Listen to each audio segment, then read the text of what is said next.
Welcome to the Big Time Thinking Podcast. This content is brought to you by taking thousands of arrows right in the back and doing something about it. Do not listen if you're emotionally fragile, sensitive to the white elephant in the room, or can't handle the next level. You can't handle the truth! Big Time Thinking doesn't have all the answers. It's just an attitude that keeps seeking the living fuck out of them. Cave dwellers will be fascinated by the shadows that Big Time Thinking will create. We are just here to lead you one step closer to outside of the cave. Quit winking at girls in the dark. Get them to sign on the line which is dotted.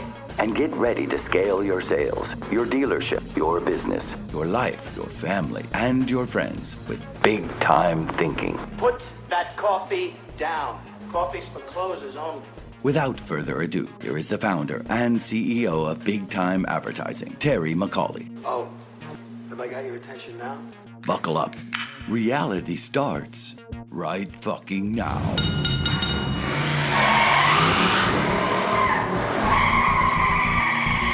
Man, I love it. Here we are doing our first podcast.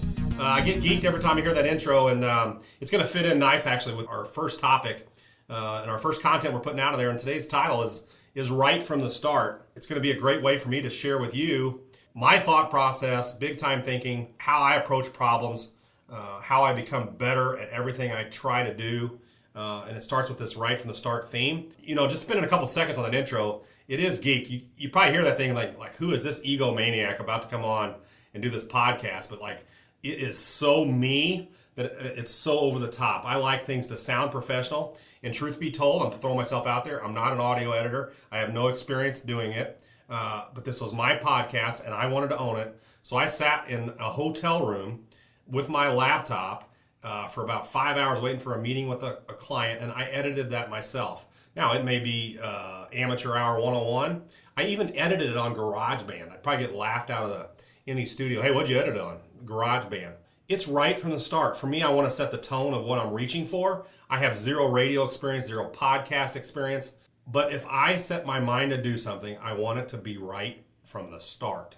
Okay? So I'm setting the level in my mind so much higher than what this probably will ever achieve. But when you're going to do anything in life and business, you've got to set a goal. And we'll get into differences between goals. What is a real achievable goal and what is a hope to goal? I'm a hope to goal kind of guy. I think you got to have this, some people call them a stretch goal, right? I call them the hope to goals. I get asked all the time, Terry, how big do you want your ad agency to be? And I snicker at that because I don't know the answer. Like, I have no idea. There's no such thing. There's nothing that's too big. So right from the start, what does this mean? What is it speaking to? Well, for me, it's a lot of things. Since this being my first podcast, I want to give some shout outs and some kudos to people that have influenced me to even sit here and be doing what I'm doing, because I'm extremely grateful for the experiences I've had in my life. But right from the start, and all my automotive listeners will, if you go way back, if you guys remember Chrysler, the 5-star program, it's actually a term I'm probably stealing from them, but they had this program called Right from the Start. When you purchased a vehicle, came back, and you had a meeting at your dealership in the service department. I love the program. Some people laughed at it, but it was a great program for people that were buying. If you were taking customer service seriously, trying to go over the top, making people feel part of the family, the Right from the Start program was it. You address problems that people might have. You address things that might come up and how they can help solve those problems within a dealership. And it set the tone for people that have just bought from you right from the start. So right from the start is one of those loaded terms that can mean something different for you and me. But let's talk about right from the start and some of those things. So where I really want to start is with some of the major influences in my life. And I think this is important. So I want to do a podcast, right? I set out to do a podcast, and this is the first one, as we all know, or start an ad agency, or start my snow cone shop, right? Or I want to start an auto detailing company. It doesn't matter what you want to start, but say you want to do something. So right from the start, you've got to be someone who sits back and goes, okay, what's the big picture? What are my goals? Is this going to be the only income for my family? Is it going to be for fun? Am I going to put myself out there in front of public? Is it going to have ramifications for what I do as a business? So you've got to, right from the start, you've got to assess. And I think that's the number one secret to anything you do in life is you've got to be good at assessing what it is you want to get out of whatever you put in it. It has nothing to do with what people are going to think of you or those kinds of things. It's more of what are you content with? And one of the strategies I always use is worst case scenario. I'm a worst case scenario guy. If I want to do a podcast, and in my mind I chomp on this for the last year of wanting to do it, I keep telling myself, what's the worst case scenario, Terry? Worst case scenario is the minute this goes live on my feed, who is this idiot? Worst thing I ever listened to. Don't ever do this again. That's worst case scenario, right? And I decided I can live with worst case scenario because I'm going to throw myself out there. I'm going to do it. Worst case scenario, I just delete all this as quickly as I can and hope that my best friends never saw it. So a little humor with that. But so right from the start is this attitude of you've got to assess for yourself. What do you want to be? Where do you want to go? Now, I don't want to go any further without talking about some influences in my own personal life that have helped develop me. I think this is apropos for you as well. Okay, so say you want to accomplish something. It could be losing weight, right? Which everybody knows I need to do. It could be cutting your budget and your household budget. You want to have a better budget. It could be you want a bigger sales growth at the dealership. You want to achieve more volume at the dealership. Okay, right from the start, like setting these big picture goals, I think you got to look around you and find out where you can find inspiration because it's all around you. And when I talk about inspiration, I'm not talking about mainstream media 101, Hollywood. There are some great role models out there. We shouldn't be looking to Hollywood for our role models, right? You'd be stunned how they're all around us. I grew up with role models that don't even know they were my role model. I share this with my younger brother, Ryan. I'm older than him. He's 2 years younger than me. And I mean this. As his older brother, I always felt like his younger brother, and I always looked up to him because I always felt like he had a higher ethics, but I always felt like Ryan had a bigger calling of his ethic guide, his internal drive. I always looked up to him. Yeah, he's my younger brother, and I should have been the one providing him, but I looked to him, okay? I was able to look to my mom for what work ethic looked like. She raised 7 kids. She taught in a Catholic school for 27 years. Was a positive influence. I think sometimes we get so caught up in what our role models should be, and guys, role models aren't perfect, right? But find someone who's good at what you're doing and just emulate them. That's all I've done my whole life. So half of my thoughts and all these things in my idea are like I'm scared doing a podcast thinking someone's going to accuse me of stealing the idea from someone else. Well, that's very possible because everything in my head is a recreation of things I've learned and just regurgitating them. So we've got to look around us for role models that are doing what we want to do really well, and for a long time become a student of them. Everything they do. And you will find that all of them, number one, have one thing in common. They work really hard. And when I say working really hard, I'm not talking about the physical labor because I'll admit it, I'm blessed. In the ad agency world, when people say, oh, Terry, you work so hard, I'm like, are you kidding me, dude? I got like dress pants on and a shirt, and I sit behind a computer, I shake clients' hands, and I talk about advertising. Like, so from a physical standpoint, the construction guy out there, and I've had those jobs working their tail off from ding to dong. That's the physical labor. But at the end of the day, I guess what I'm saying is someone who is so inspired by what they want to do that they're willing to just work hard at it. I got this saying, the extra mile gets lonely. When everybody else leaves, you're so ingrained in it right from the start that you're willing to teach yourselves things that no one else will teach you. So just like I mentioned on the intro earlier, I have no audio experience, but I've been around guys who are great in the audio realm, and I've watched, I've learned little things I want to do, and I kind of teach myself. I can't afford a big audio editor right from the get, so I invest in my own type things. So with that, and I don't want to go into it too long, but I want to talk about some influencers for me that are great role models and really driving me with this podcast. So when I moved to the St. Louis market, was working for a Chrysler store, and then eventually started running a really large power sports store. And I was blessed, and I mean this when I say blessed, to meet a guy named Woody and Rizzuto. And they had a local radio show called Woody and Rizzuto Show, and they were the number one radio show at the time in this market. Now understand, I grew up, I have all these advertising preconceived beliefs I knew what was a good ad and what wasn't. And part of my role at this power sports store, I helped develop some advertising programs, a tagline that no one had ever heard, networked really well. And I created our own radio advertising on this particular radio show. And I've always been blessed to immediately recognize someone who's really good at what they do. And let me tell you something, Woody and Rizzuto were masters at their craft. Okay, now, yeah, they were on in one market here in St. Louis at the time. And I thought, when I went to the station to do commercials, I'm like, those are guys I would want to be around, because I saw how hard they were working in the background. I've always been a big observer. And you've got to do the same things. You've got to start observing, what do the successful people do that the unsuccessful people don't? And it doesn't mean that someone's unsuccessful. Maybe they're at the beginning of their career. Compare someone who's new at their career compared to someone who's been doing it for 20 years in their livelihood. Okay? What are they doing different? Why is the veteran still here? He's done a lot of things right. So if I only have two examples, I'm gonna gravitate to the veteran. Then if I'm presented with someone who's better than that person, I'm gonna gravitate to them. So right from the start, emulate people who are great. And I'm gonna kind of embarrass Woody. So if you know him, he actually now has his own show. Woody and Rizzuto didn't split up; they're still best of friends. But Woody moved to L.A. on a dream that he's had since he was a little kid, and it's to be syndicated and have a radio show across the entire United States.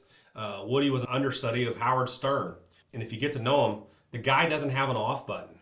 He thinks radio broadcasting 24/7. He's a great personal friend. When you go to dinner with him, he can't turn it off.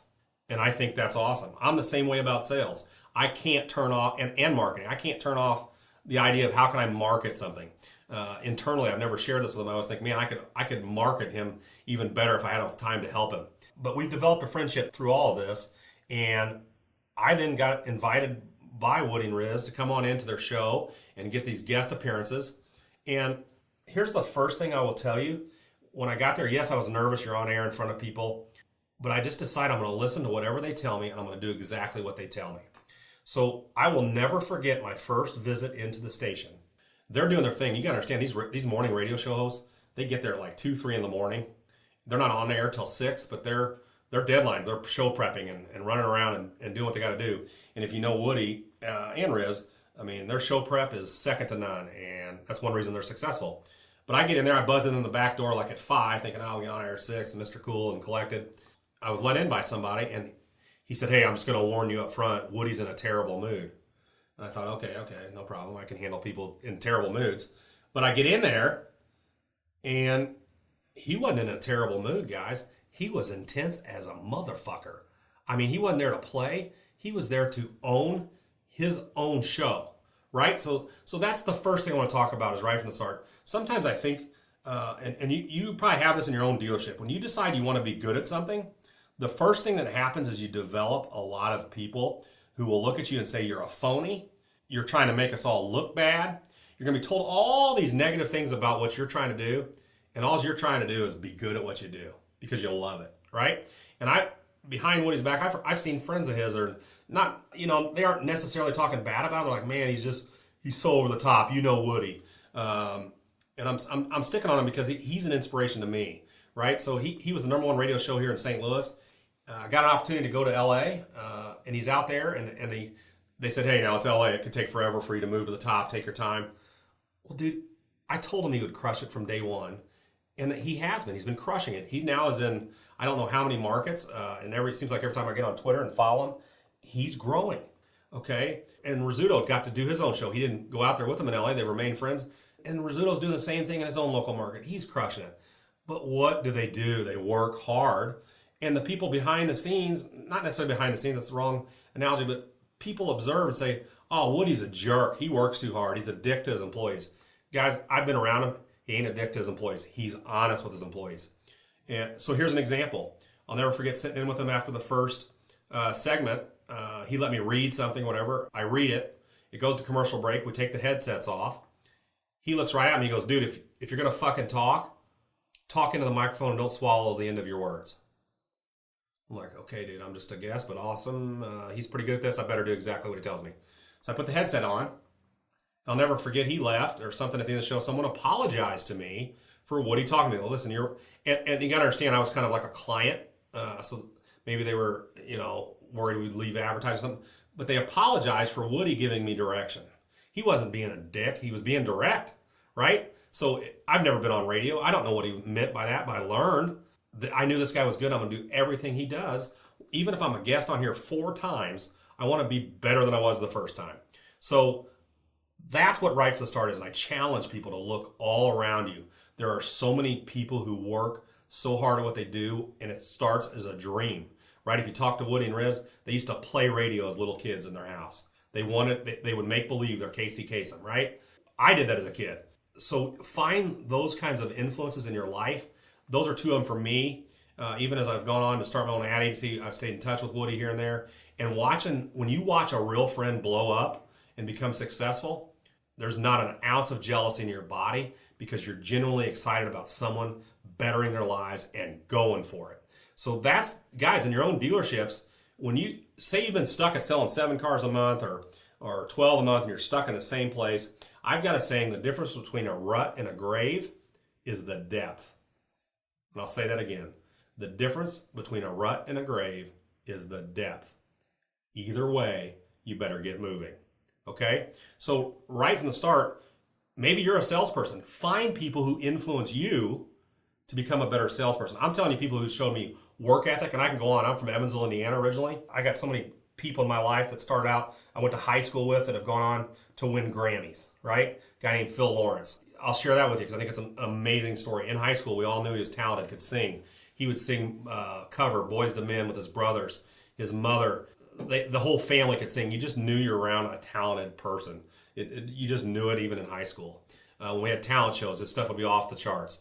Well, as we all went on with our lives, like we all do, we get into college and go start raising families, you kind of forget about Phil. Well, guess what he did, right? He went to Disney World and chased his dream, working backstage, singing for Lion King, writing music. And he's shared it with me, definitely living paycheck to paycheck. But he chased his dream. There were probably a lot of naysayers inside, dude, what are you doing? Get your degree. Why, you're going to need this. He just chased his dream, and he was one of those guys who loved music, followed people he loved, tried to get better, learned to write, So long story short, without going into it, you may not know this, go ahead and Google it and figure out Phil is now a part of the Hooligans, and he writes music with and for Bruno Mars, and he's won Grammys. He's off the charts, successful. But guess what? I don't see that in him. That's awesome. I couldn't be more happy for him because he went for it. And that's what motivates Terry. And I think that's what big time thinking is. We've got to get out of this jealousy of people, and we've got to get into celebrating people who work hard and make it happen. And we also should celebrate people who work hard and maybe they don't get there, but they went for it because they were willing to make themselves vulnerable. And that's what I'm doing with a podcast. I'm vulnerable, right? I don't know if this is going to work. I don't know if people are going to listen to this and think this guy is just an idiot. He's a rambling idiot. That's possible. But if we're not willing to make ourselves vulnerable, and being vulnerable means we can look in the mirror and say, I'm not real good at this. I'm getting into what are called skills, right? So there's so many different skills regardless of what you want to do.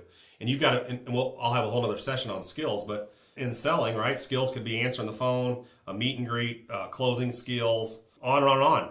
Now, all of us are naturally good at some of those skills, and you have to develop the others, right? Phil Lawrence was always gifted in music, and if I ever had a chance to talk to him, he'd tell you, yeah, I had these things I was great at, but he's had to work at other stuff. I guarantee you, I don't even know what, but to turn it into a Grammy award-winning artist, there's work that no one saw it. I was blessed to see him when he came to St. Louis once, and guess what? We got to visit for a little bit after he did a 3-hour show, sweating his balls off, worked his tail. But guess what? It's about midnight. Said, dude, I'd love to visit more, but we got one of our producers waiting on a song, and we haven't written anything. We got to start writing tonight. So, dude, at midnight, him and Bruno are about to sit down and start working and writing. But all everybody sees is the bright lights, right? All everybody sees is Woody now driving a new car, nice car, made it in the radio world.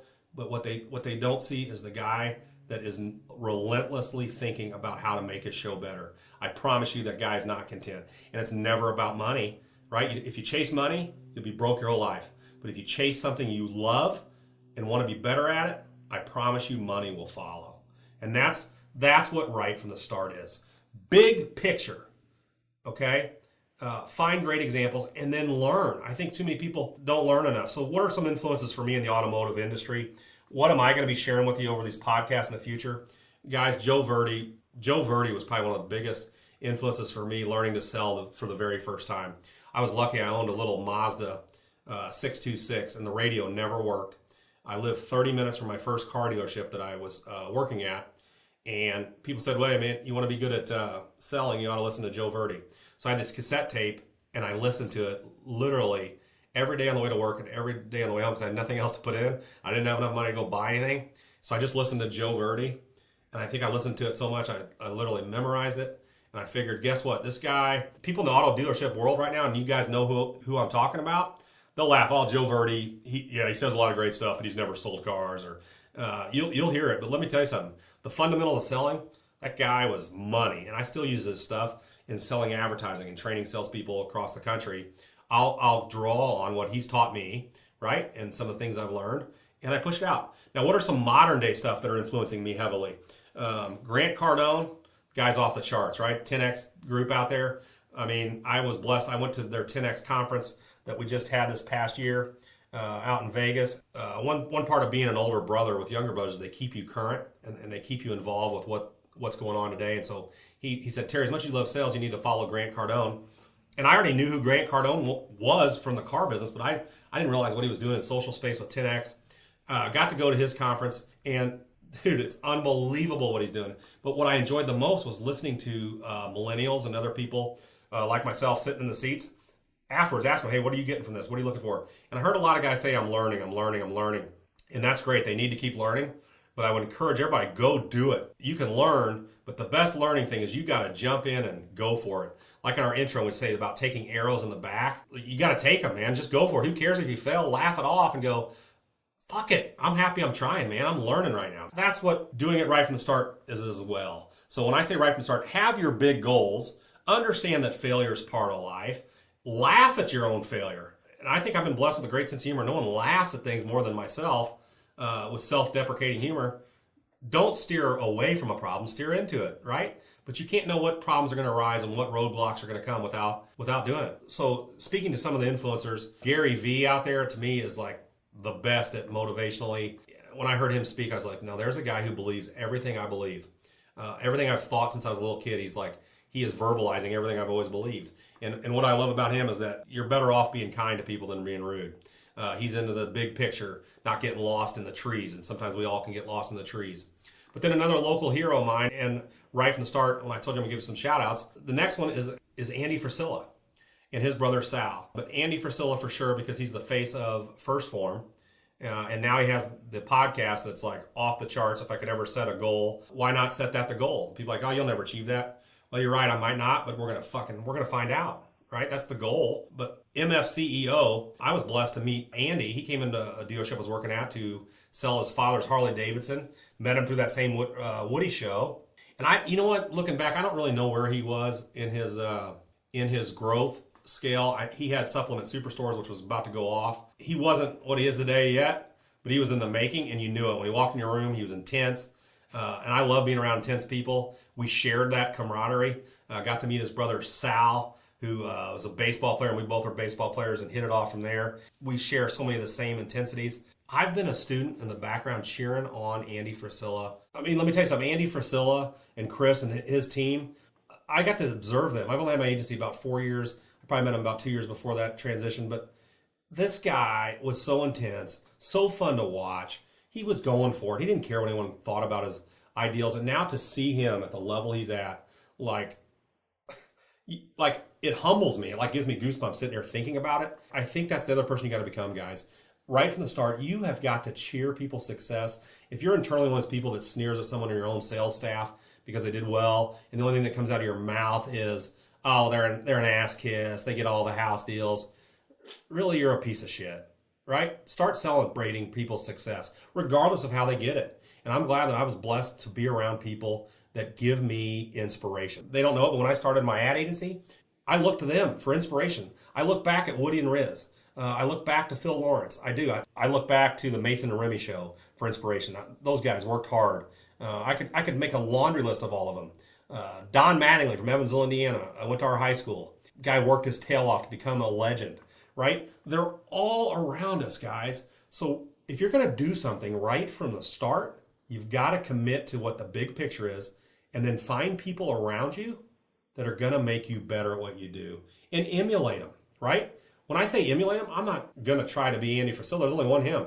When I do this podcast, I can't do Andy. He comes across so intense, like, dude, I would love to work for him. I can't even imagine the joy it would bring.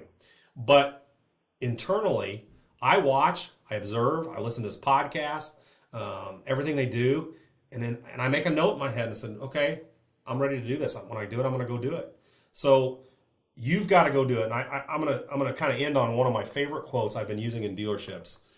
Back when I started at Bob Brady Dodge in Decatur, Illinois, as a sales manager, we still had I said I wanted an overhead projector.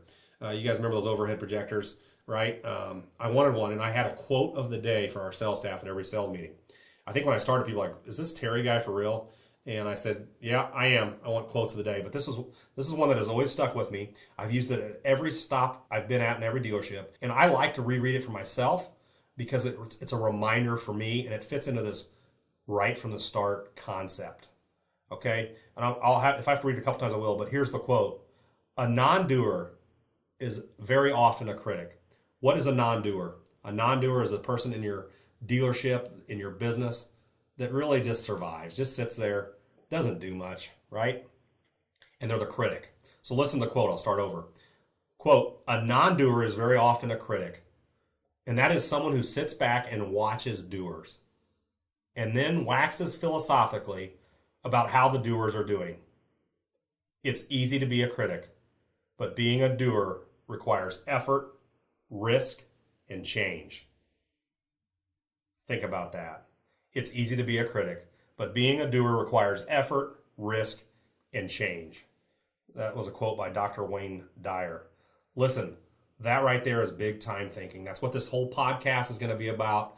I'm going to share with you over the course of these podcasts my most inner thoughts, but I wanted to start with right from the start, my innermost feelings of when you want to do something and go for it, how I go about sizing things up. It might take you a week. For me to do a podcast, it's taken me a year, right? But size it up.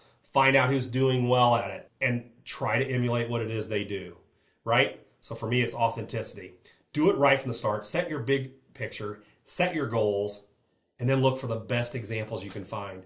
Guys, you don't have to look for the stars. They're all around you. It was my mom working her tail off to raise 7 kids, saving every dime she had so that we could have the things we needed to survive.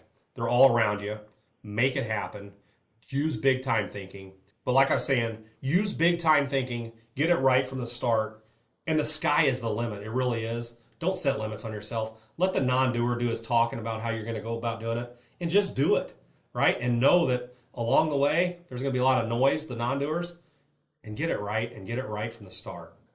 All right, guys, that is our first podcast. It's right from the start, right? And that's big time thinking. I appreciate you listening. If you've listened this long, you're awesome. I may have about a dozen listeners at this point, but here's the deal. I need you to go out, tell your friends if you like this, share it with it on Facebook, retweet it on Twitter, get me up on Snapchat, start talking about me, help me grow this show. I want it to be a great show. I want comments. I will be reading them. I'll use them for topics on future shows. I'll answer questions. Let's get a discussion going about right from the start. Let's talk about who you have in your local communities to get you going. Guys, find us at bigtimethinking.com. We're on iTunes. We're on SoundCloud. I don't know how all this is getting out there, but I know it'll be out there because that's big time thinking. All right? Thanks again for listening. Make sure you tell your friends. And most of all, get it right from the start and use big time thinking.